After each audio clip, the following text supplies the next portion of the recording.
the audience, I said it's technology.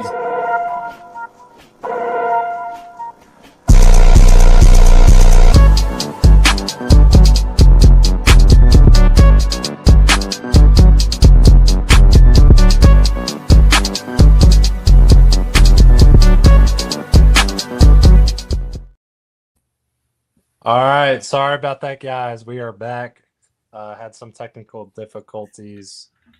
Um, Sorry about that for whoever is watching. Uh, I say we start it from the beginning because I don't Yeah. know how much they could hear of that. So, all right, welcome back to the No Ramp Required podcast. For those of you who don't know, we have Joesph Boily on the show. He is a freshman here at Carson Newman, all the way down from Canada. So I'll let him introduce himself real quick. Hey everyone, Joesph Boily from Quebec City, Canada. So it's far, like Jordan said, it's 18 and a half hours away from here. I drove down with my car and my trailer, my kayak. And so very different from what I used to back home, being here in Tennessee. And just to give a little bit of background of where I started fishing and all that, I started fishing right around 15 years ago. My grandfather on my mother's side was the one to really, bring a lot more fishing into the family. We would go on fishing trips, with him, my mother, and just the whole family to go and fish for trout. That's what mostly I've been fishing back home for when I started fishing brook trout, especially. So yeah, he's the one who really started that. And then my father bought a cottage in a region called Charlevoix, which is like right around an hour away from my home, going north. And that really was the place where I fished a lot more, and I really became obsessed with it. Like I would, from dusk to dawn, like I would all day I would be on the water just fishing for trout. And it's not a very complicated type of fishing, but it really get my passion for the sport started. Just feeling my line tighten and fight a fish. So that's where it came from. And ever since then, it's been a continuous process of fishing more and more. But Yeah. there's more. There's a lot more to talk about that for sure. Yeah. And thank you guys for hopping back on. I really do apologize for the technical difficulties. Here at Carson Newman, one thing I've realized in my 2 years being here, we do not have the best internet in the dorms. So appreciate you guys on Instagram. The guys on Facebook, I'm sure I'll get back on at some point. But yeah. So, Joesph, when did you first get into fishing? So it was right around 5 years old. When I was 5 years old, I started, fishing because we would go on like little fishing trips with my grandfather on my mother's side, like I said, and we would just go there and fish for trout.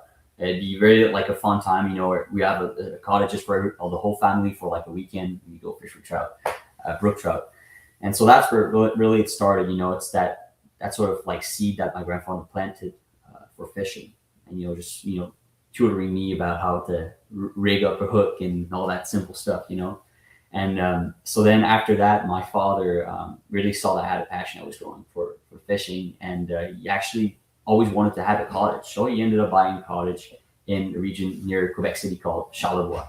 And it's like an hour away going north. And there'd be a lot of trout to fish there, like brook trout, a lot of like indigenous brook trout, very like beautiful colors and good to eat too. So we would go there and fish for trout. And I really that's where my passion grew even more, furthermore. And I remember like spending days from dusk till dawn just by myself on a little boat with a trolling motor and just trolling all the time for trout with spoons and all that. So that's where it really grew, and just watching some people getting inspired ever since I started fishing, watching a lot of John D, Alex Barrick, AP Bass, and all those guys, moving squad, and just seeing them catch a bass, which I was not familiar with at all, and that really started me to actually go bass fishing. And I can remember like the first time I actually caught a good sized bass was on chatterbait, Jordan's favorite technique.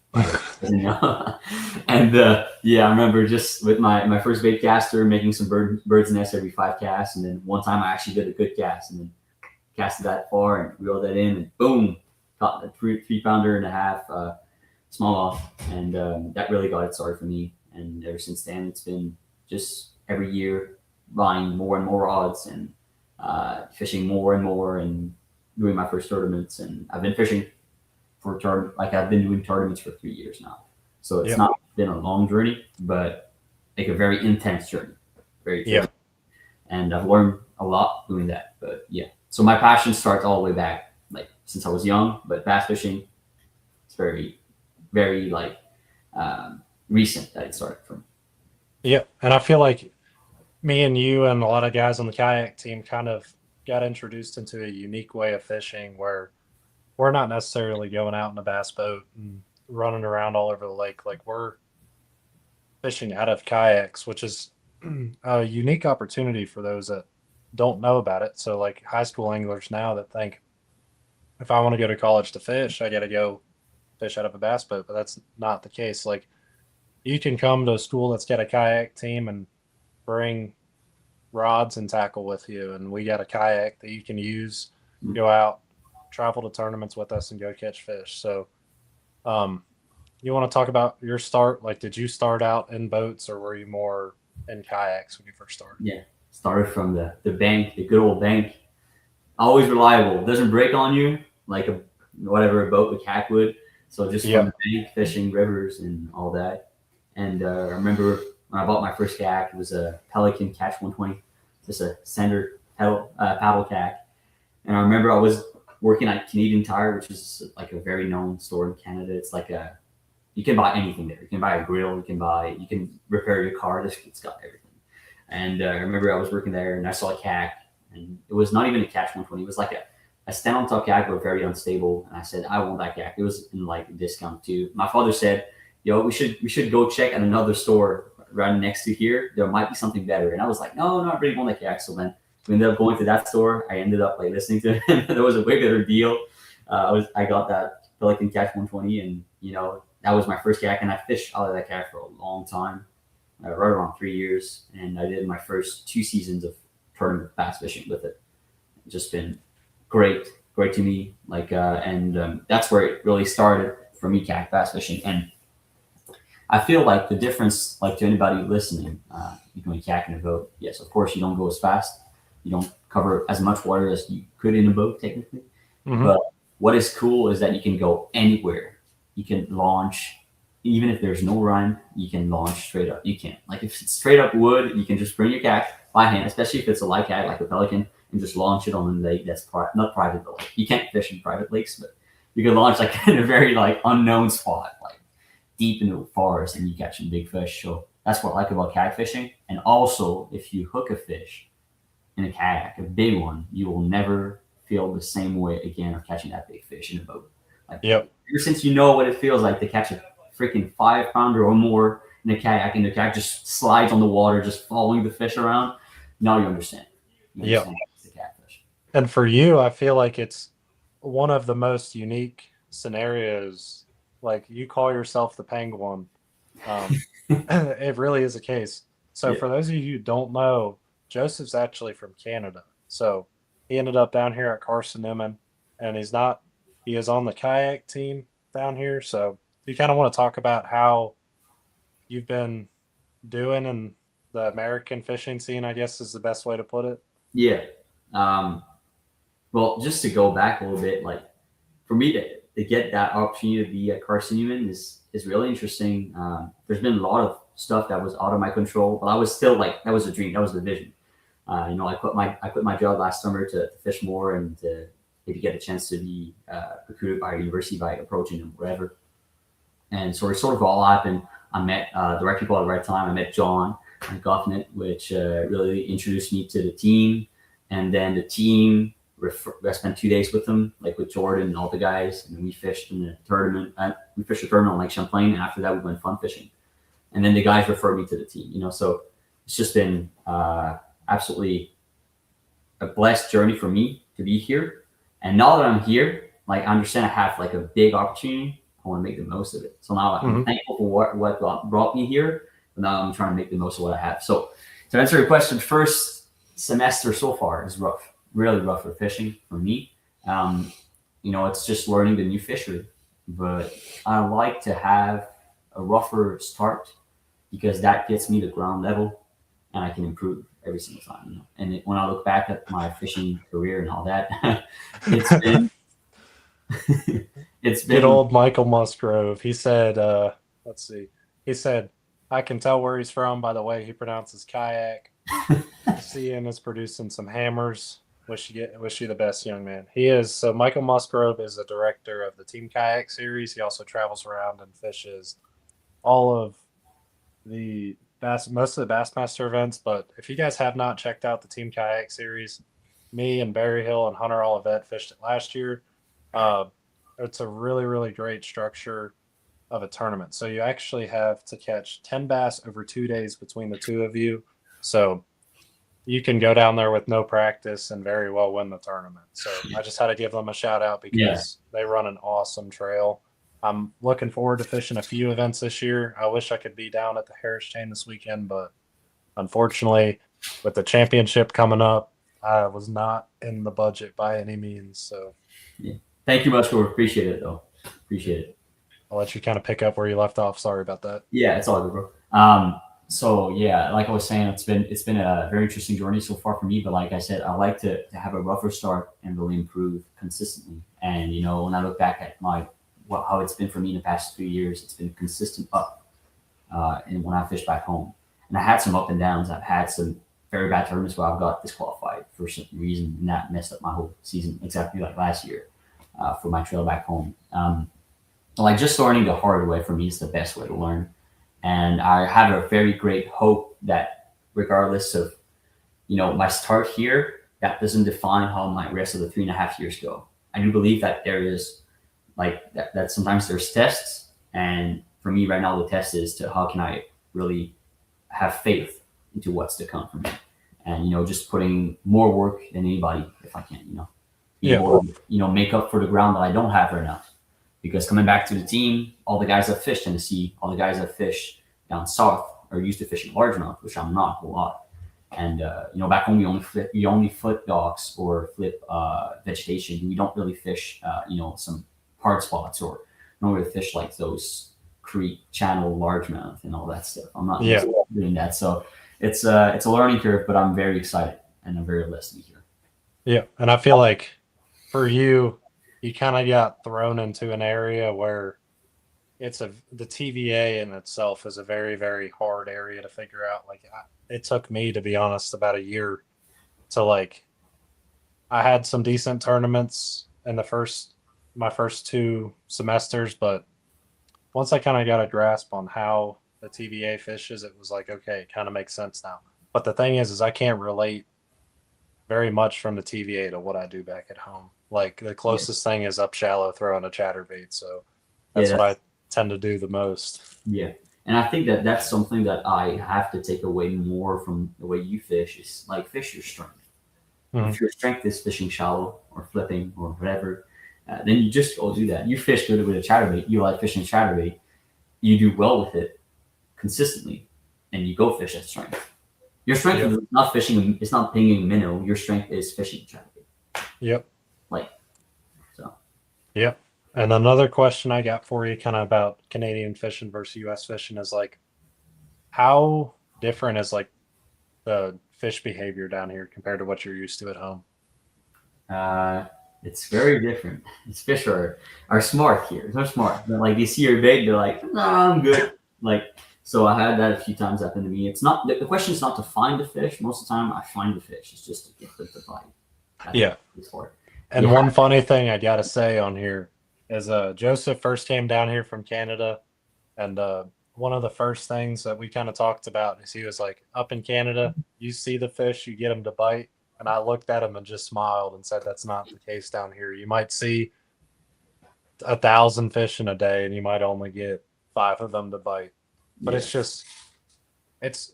I'm telling you, you're the type of guy with your mindset and how you learn.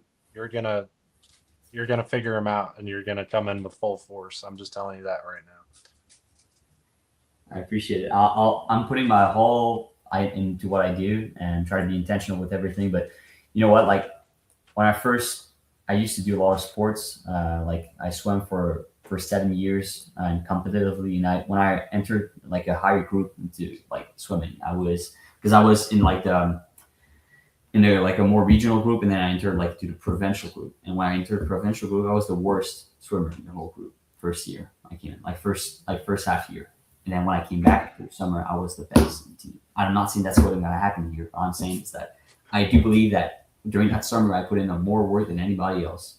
I was out there swimming, training all the time, and when I came back, I was the best. Not because that's just happened like that. It's because hard work will lead you somewhere.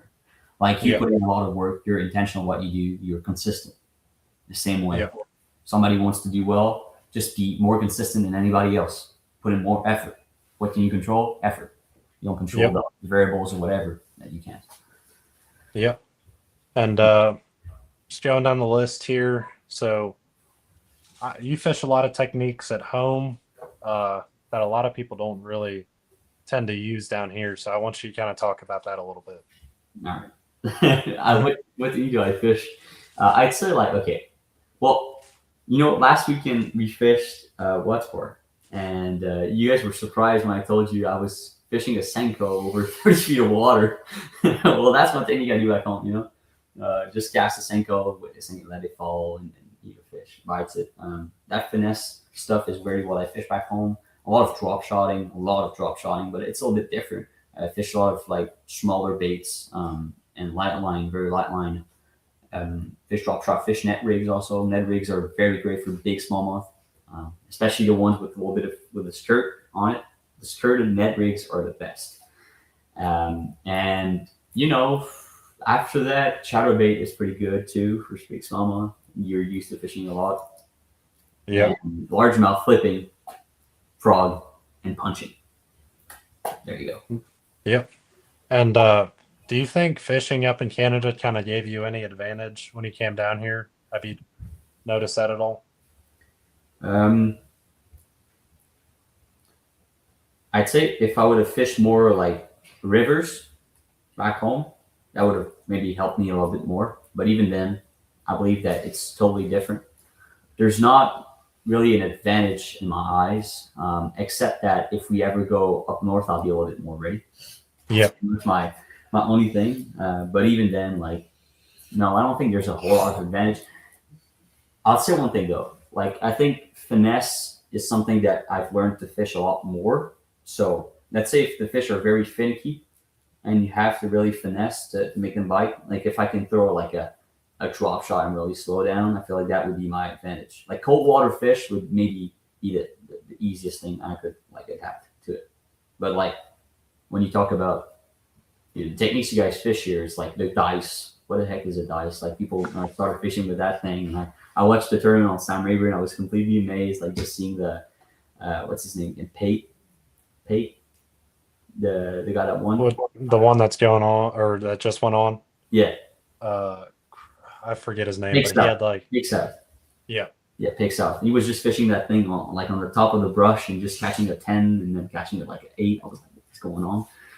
So that techniques like that, I'm not used to fishing yet. But I'd say like I feel like here, forward facing sonar is a big deal. If I can get that dialed in, it should be pretty good. yeah. And now we're gonna kind of touch on because it is 9:30, so let's see here. I'm trying to factor in. We'll go a few minutes longer just because we did have some severe technical difficulties Yeah. that resulted in me having to restart the whole live stream. But um, I want you to touch on college life at Carson Newman. So, why did you choose Carson Newman University? I'd say for me, like the first thing that really was the difference maker is that it's a Christian university. Regardless, like also the CAC team is absolutely amazing. That's pretty much the best CAC team in the country right now, the most like well organized. You got even a coach for a CAC team, So that's been definitely for me a big reason why I come here. And when I went and visit the school, I really liked the vibe. It's a small school. You can really feel like Christ is here in the school. You can feel that the staff is nice, most of it, and just it's just great. It's just great. But Carson Newman, it's so far it's a great school. Um, really like the really like the teachers here. The team is amazing, and people are kind. They're genuine also at the school, which I do appreciate. And yeah, that's pretty Yeah. much it.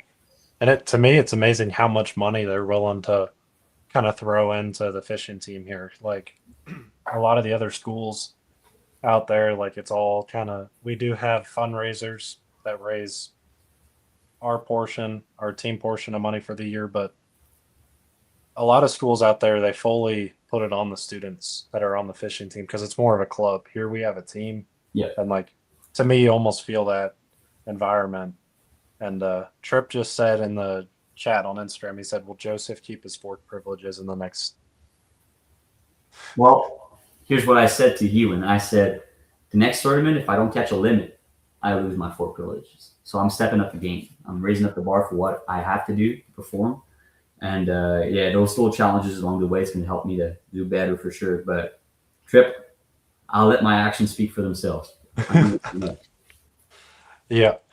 Um, Getting back to the questions I got, what kind of put you in the direction of college fishing? Like, what kind of made you want to start fishing in college? Well, like I talked to like a few people that sort of mentored me along the way, and one of the good ways to actually be able to move to do professional fishing was to go to college and fish, because it's a good way to transition and to learn a lot more about fisheries.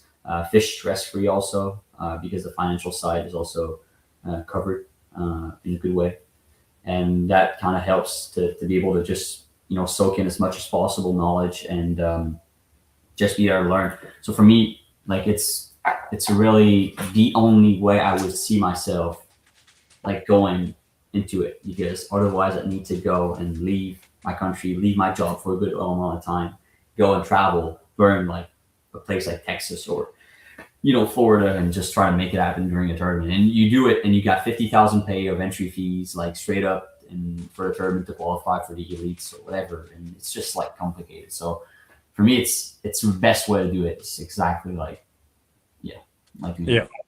And for you, I mean, it couldn't have been easy leaving Canada to come down to the US for school. So I kind of want you to touch on that. Like, what hurdles did you have to kind of jump through to get down here?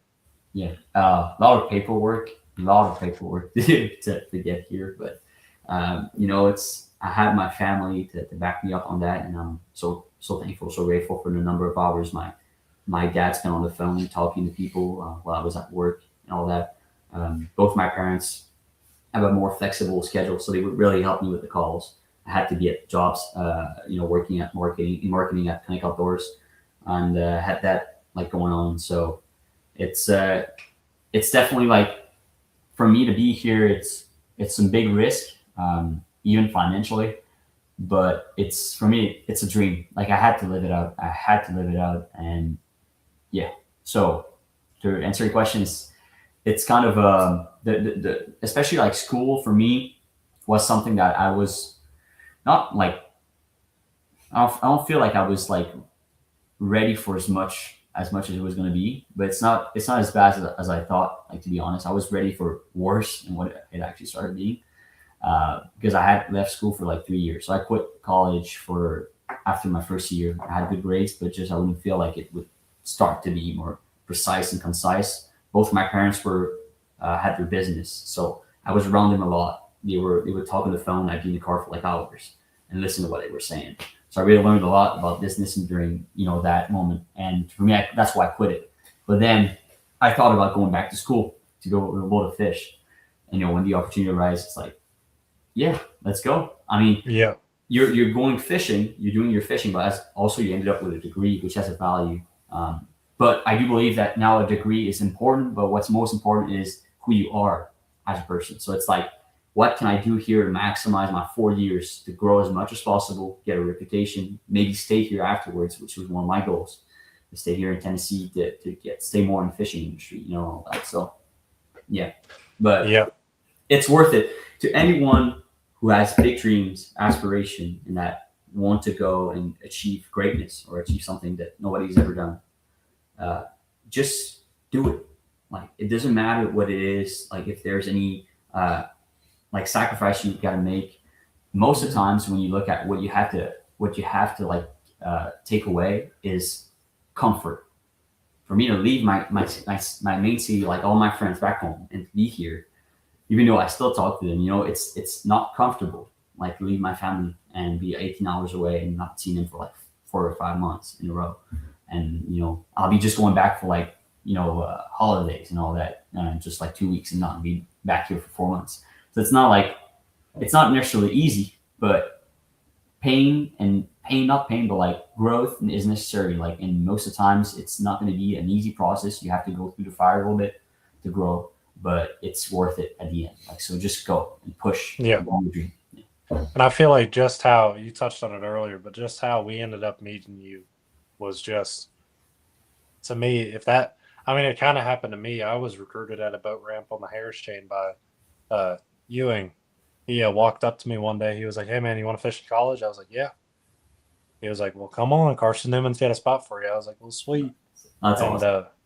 it was kind of the same thing for you. Like, you ran into John at Champlain, and like, there's a lot of boat ramps on Champlain. The fact that you two were there at the same time and that he Yeah. talked to you, and we pretty much kidnapped you for like 2 days. And you were staying at the Airbnb. We were, when that day two got canceled, we went and fished a small lake up there that was a little bit more sheltered from the wind, and it was an awesome time. And I'm really, really glad to see that you had come down here, because I feel like it's an opportunity that's very hard to pass up when you. Yeah, 100%. Yeah.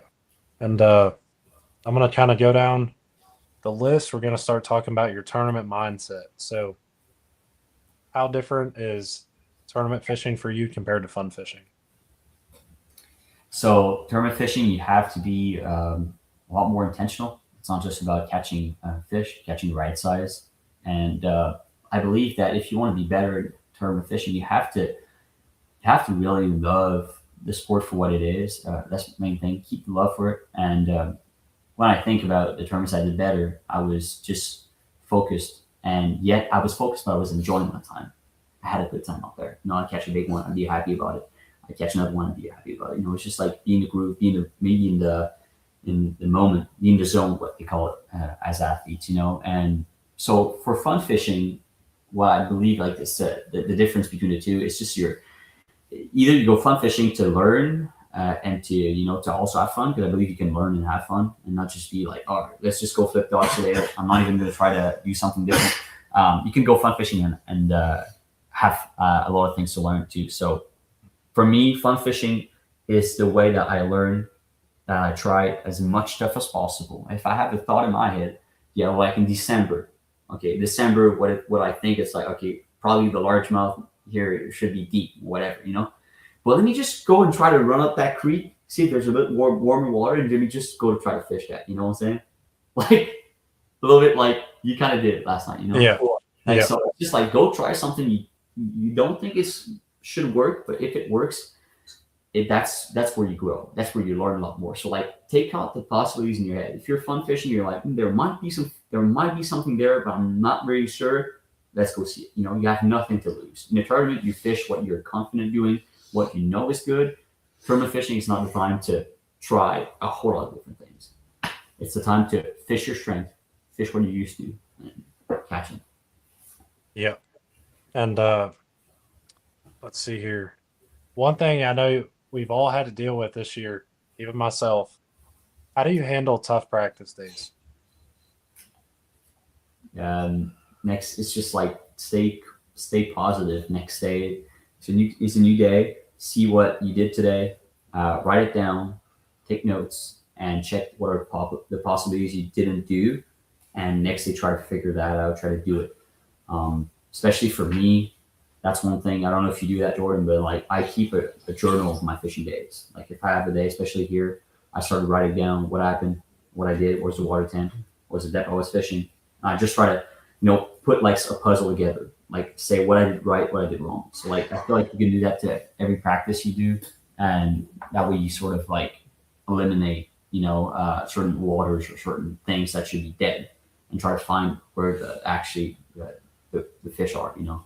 Yeah. Eliminating dead water is very important, and I do believe like the way you do it, like cover more water, is the best way to do it because you're eliminating places where there's no fish, and you try to get just one active fish to go, and then you're like, okay, maybe there's something here. Then you make another cast, and like, boom, okay, big one. All right, I'm stopped. Yep.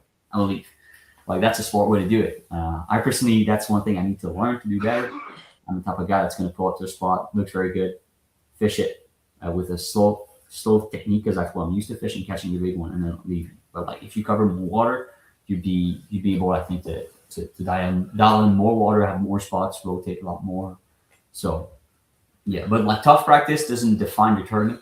I've had more tournaments that had a rough practice, yet the tournament day was very good because people, when they have a good practice, they're caught up into whatever they're doing. But if you have not a good practice, you can actually go and fish head free, like stress free. Just go out there, enjoy, enjoy your Yep. time. And most of the time, when you're actually in a tournament and you enjoy what you're doing, you can come across some very very like interesting spots or whatever because you don't go in the water with expectations to fish a particular stuff. You're just going out with a blank sheet of paper trying to put it together. And when I think back, like there's tournaments where like it was rough for everyone, but I just went out there and I was like, all right, let me try to dial it in. And then you get a little clue. You catch a fish, stroking the jig, ripping it out the grass. You're like, maybe there's something to that. And then you just go, you just keep fishing, and then boom, you catch another big one. It's like, dang, that's awesome. Just like, especially if you don't have expectations when you start actually catching them, you're just like, oh my gosh, like I thought I was going to do bad, but no, I'm actually doing very good. I'm actually winning. Yeah. So like, bad practice doesn't define your tournament outcome. So just stay positive regardless. Yeah. And we got a question for you from Trip again in the chat. He said, how do you feel about the US beating Canada in hockey? Honestly, it's kind of disappointing on my end, even though I don't watch a lot of hockey because that is our sport. And if we get beat at our sport, then I feel like the only way we can come back from this, which is probably not going to happen, is like to beat the U.S. in football, which I don't think it's like at the Olympics, but that would be the best way, or like basketball or anything. But I don't believe that's going to happen though. That's the only thing. Like there's no coming back from this except in the next Olympics. So you guys just stay ready. It's going to be different. Yeah. I mean, they say couldn't take your country's bird, but we did for sure take your gold medal. So Yep. we'll keep that for you guys. We'll probably take it next year too. I'm not gonna lie. Hey, our guy's got a bass on his helmet. Our goalie does. Let's see.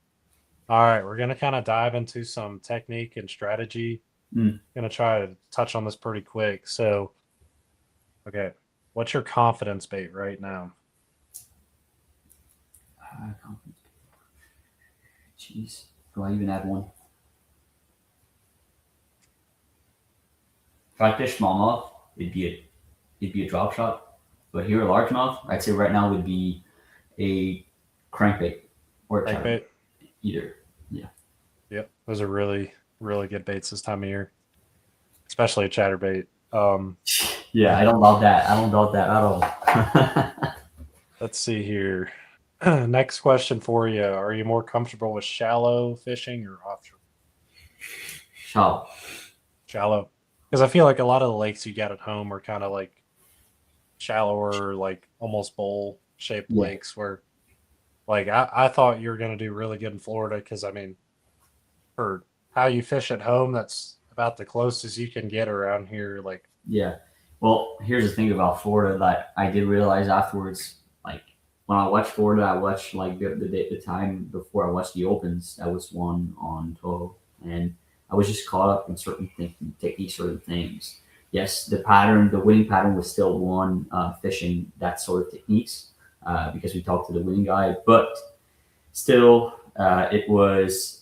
If I would have flipped, I would have probably done a lot better. So I feel like when it ties back to fishing your strength, if I'd actually fish the way I fish back home and not put any pressure on me of trying to figure different stuff I'm not used to fishing, I would have done better. So for me, it's a learning curve. It's because like, especially when it's intimidating to me, like first time fishing Florida, there's so much dead water. I'm like, all right, let me try to dial in that offshore stuff. I've got a live scope. Let me try to figure that out. But like, I'm not used to fishing it that way. So it's a learning curve for me. It's a learning something I learned recently is just like just go and fish what you're used to. It's not there's 100% a way you can fish like you're used to fishing back home and doing good in tournaments here. But like that doesn't mean I don't have to learn the way you guys fish here. It's just like when I go fun fishing, that's the time for that. When I go tournament fishing, fish my strength. Yeah. Yeah. And I feel like even for me, like that's one thing I've realized. You've kind of touched on a little bit. I used to like go out and try and in one day fish like 7 or 8 different techniques and try and break down. Like there's a lot of guys that do that really, really effectively, but for me, I pretty much can't sit still. So when I'm out on the water, I prefer to be moving. And I love my motor. We got a team tournament coming up here soon that unfortunately lost my motor privileges because I like to motor really, really far away from the boat ramp, even for short 3 hour tournaments. But sometimes it pays off. Sometimes I motor 5 miles, don't catch a bass, and have to motor 5 miles back. But it's just Yeah. one thing that I've kind of grown to learn that that's about the only way I can cash a check at this point. So I'm gonna take it. Yeah, you're doing it great, bro. Like Yeah, I ain't trying to glaze, but like that's the way you do it. It works good for you. Keep doing it. yeah. All right. Let's move on to this next question here. What's your favorite time of year to fish? September, September? yes, for big small back home. And if here, I feel like here it'd be more. You guys talk a lot about May as being a great time.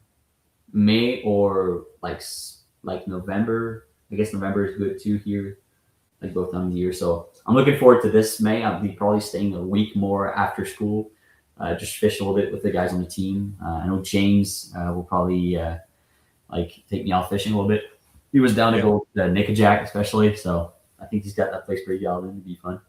Yep. And what's up, Ethan Jet? How you been doing? Haven't seen you for a few days. But yeah, Nickajack, great fishery. Excited to be able to kind of poke around there in a few weeks for the championship. And well, I guess not a few weeks. Practice starts next week. So Yeah, uh yeah, should be fun. But let's see what else I got for you. All right. As we kind of get to the last 10 minutes ish, I kind of want you to touch on uh, what's some advice that you give younger anglers looking to get recruited for college and uh, kind of go about that college fishing life? Mm. So I'd say the best thing you guys could do right now is to get a GoPro if you can, get a little camera, or just film with your phone. Get into making content for fishing. Have a social media page, post your stuff. Go and fish tournaments a little bit if you can, and don't put any pressure, especially if you're young. I talk to a lot of young anglers in the trail I do back home, and it's like don't put any pressure on yourself because the first tournament I did when I was fishing my first tournament, I finished in third place, and I was putting a lot of pressure on myself. And remember, the second tournament arrived, and we zeroed out, and I felt the worst ever because it's just hard to zero out and when you see fish when you see guys catching. And I remember I told myself like next time it's going to be different. And that's the next tournament we did the record for the trail, and we won that tournament by a 7 inch of lead against everybody else. So it's just like go out and learn the fishery, have fun, enjoy your time. If you like to go fish lily pads and catch some big largemouth on the frog, just go do that. Enjoy your time. And by going fishing out more, enjoying it more and more, growing to the techniques, you'll become a better angler. So document your journey the most you can. Like so people have starting to follow you for who you are, know your story, are inspired by what you're doing, and then you grow and you grow. That's exactly what I did. I put making content before actually being good at fishing. And man, I'm not saying I'm good right now. I'm just saying like I'm better than what I used to be. So like and that transition to all the way here, and I feel like that is a good way to get universities to know you, get sponsors, which are very good for your fishing career if you're planning to do your life in that, and just like enjoy, have fun. Don't put pressure on your shoulders. Not worth it. Yeah. And try to target schools that like start early, go visit, like go, even if it's not like an official visit, go drive around different schools, see which ones fit you the best. Like what I really liked about Carson Newman is it's a smaller school, like Joseph said earlier. It's a Christian university, so we have a lot of Christ centered people around us. So it kind of allows us to build in our faith. So, and like, especially with the fishing teams, like we got a lot of guys that are building their faith and like trying to grow in their faith. And it really, really helps when you have like minded people all around you. So, Mhm. not giving a plug to Carson Newman, but if you're looking for a place that's going to feel like home, this Yeah. place is awesome. 100%. Also, got to give Adam a shout out. I saw his comment pop up a little bit ago. Uh, Hope you're doing well too, Adam. But Yeah, and just to touch on, that aspect, like it's not about necessarily what you can do. It's also really about who you know. So, mhm. like, I did a lot of shows. I come with my sponsors, a lot of shows, and I met some very great people that jump started. It's sometimes you meet people and you get really inspired by them. And there's people that out there that are like very known, very very popular, but they're willing to help a lot more than you think. And by reaching out to these people, I'm not gonna lie, I've reached out to Jacob Wheeler once, and he responded to me. It's no joke. Like these people are human; they'll respond to you if they want to. And the question I asked him was like, "What do you fish more with flipping? Do you flip more with a half ounce or with 3/4?" Like a stupid question like that. Not even like, "Hey man, I like your stuff." Like he was like, "Well, I fish more with 3/4 most of the time." And I tried reaching out, I really like your stuff, and then he didn't respond. So like, you know, these people are Yeah, human. Just like talk to them. You know what I'm saying? Like, and just get inspired. I've had people that really inspired me and really help me grow more knowledge in a short time. Be around people that are better than you, are surrounding yourself with winners, and that really helps. let's see. Ethan said that's my biggest regret was not going to college. Going to a college I could fish at. It's crazy the way the kayak teams have popped up everywhere after I got out of school. Look, dude, I didn't even know it was an option, Ethan. It was unreal. I mean, when Ewing walked up to me at a boat ramp in Florida, while I was with my dad getting ready to put in, the last thing I thought he was going to say is, "Do you want to fish in college?" And like I was around it, like I had known that Carson Newman was a thing because there had been tournaments up at the Susquehanna River near my house at home, and I had always seen Ewing up there, and just to see him and like just having like I like to talk to younger guys at the boat ramp. Like if I ever see like what I assume to be like a high school angler, I'll always like go up, talk to him, kind of see what they're doing, how things are going. And it's like just that initial contact with them can really make a big difference for them. Mhm. And like um, at the end of March, I'm going to a high school in Virginia to go talk to a bunch of high school guys.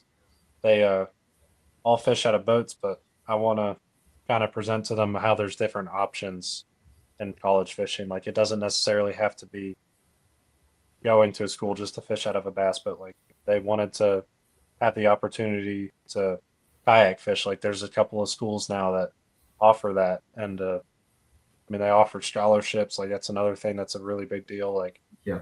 not a lot of fishing teams offer that many scholarships, and to be able to be fortunate enough for our school to have kayak fishing scholarships, I feel like that's a really, really important aspect of kind of our environment here. I'd say as a team, like I feel like everything is like you said earlier, super well organized. Like we all care about each other in the team. Like coaches care about us, school cares about us, all that kind of stuff.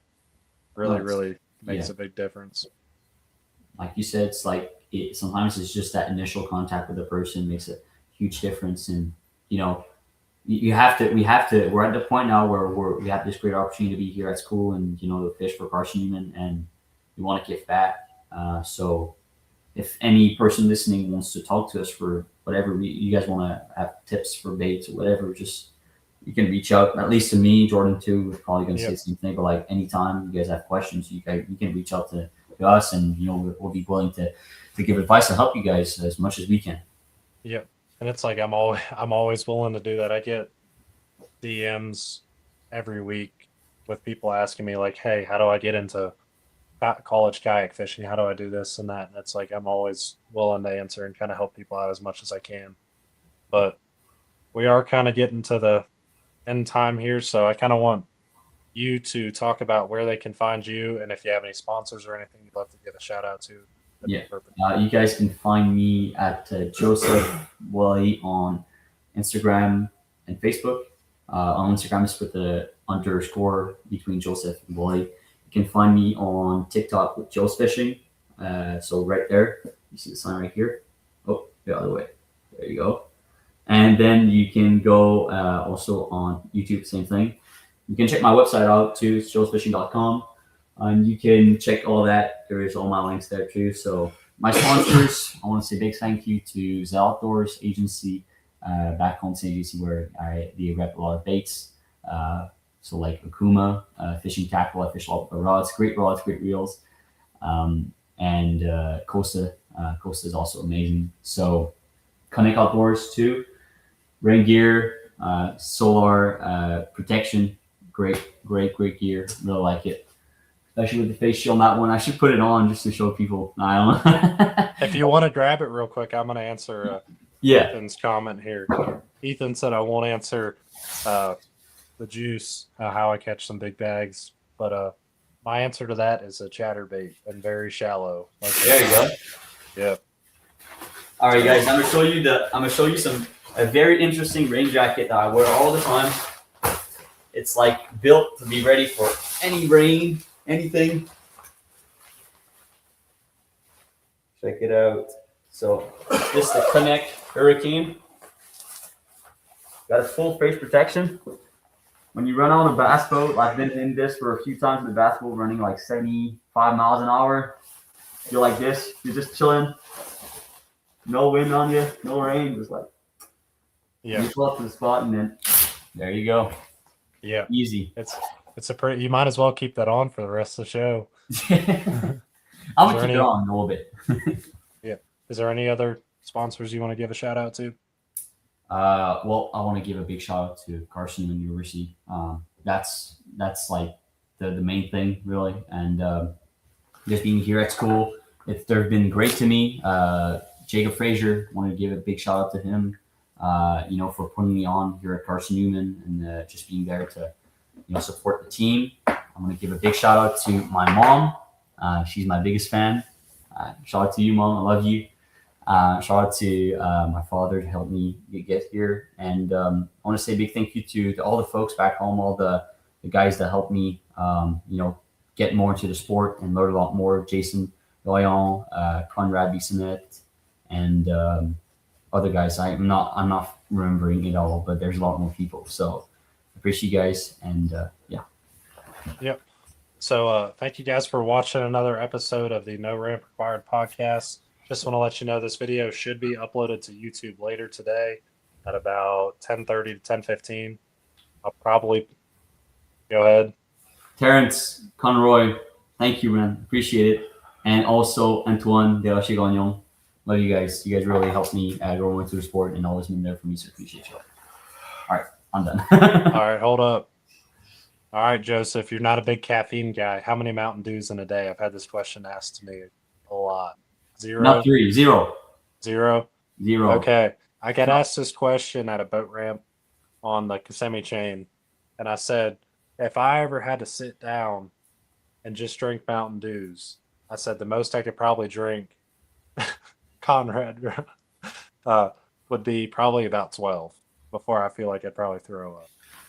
12? Dang, that's a lot. I ain't doing that. Yeah. I can drink one coffee before fishing, and even then, coffee will make you go to the bathroom, so you gotta leave the coffee behind. Yeah. Conrad put in the Instagram comments, he said bald eagle or Canadian goose. All I gotta say is talons up. But yeah, we got that gold medal. But yeah, this video is going to be uploaded later today. Thank you guys so much for tuning in. I'll see you guys next week. We're going to be back on the original schedule, so just make sure to tune into that. Thank you guys so much. I'll see you next week. See you guys.